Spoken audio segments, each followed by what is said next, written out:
Welcome to my YouTube channel. জলপানের সঠিক নিয়মের কিছু গুরুত্বপূর্ণ তথ্য শেয়ার করব। মানব জীবন একটি আদর্শ জীবন। জীবনটাকে যত বেশি নিয়ন্ত্রণ করে চলতে পারবো তত বেশি আমাদের জন্য মঙ্গল। দৈনন্দিন জীবনে জলের কোনো বিকল্প নেই, তাই জলের সঠিক ব্যবহার শিখতে পারলেও আমরা অনেক সুস্থ থাকতে পারি।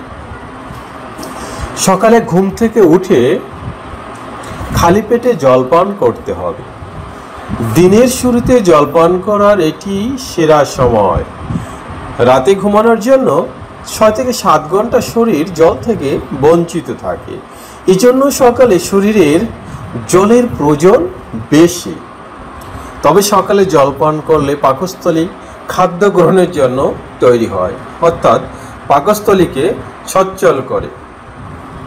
স্নান করার পূর্বে অবশ্যই আমরা 1 গ্লাস জলপান করব, যা আমাদের শরীরের ব্লাড প্রেশারকে নিয়ন্ত্রণ রাখতে সাহায্য করবে।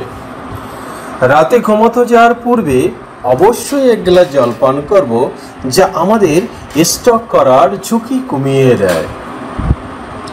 খাবার গ্রহণের আধা ঘন্টা আগে বা খাবার গ্রহণের আধা ঘন্টা পরে জলপান করা উচিত। এতে আমাদের শরীরের পাকস্থলীর গ্যাসের সমস্যাকে কমিয়ে দেয়। এক সময় বেশি জলপান করা উচিত নয়।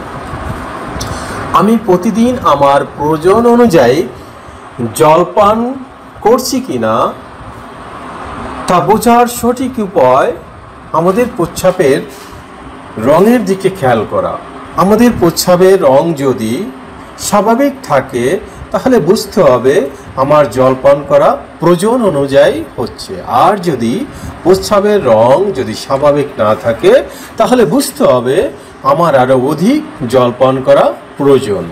পাকস্থলীকে পরিষ্কার করার জন্য উপবাস করে 1 জগ জলের ভিতর 2টি লেবুর রস এবং স্বাদ অনুযায়ী লবণ দিয়ে পান করুন। এতে আপনার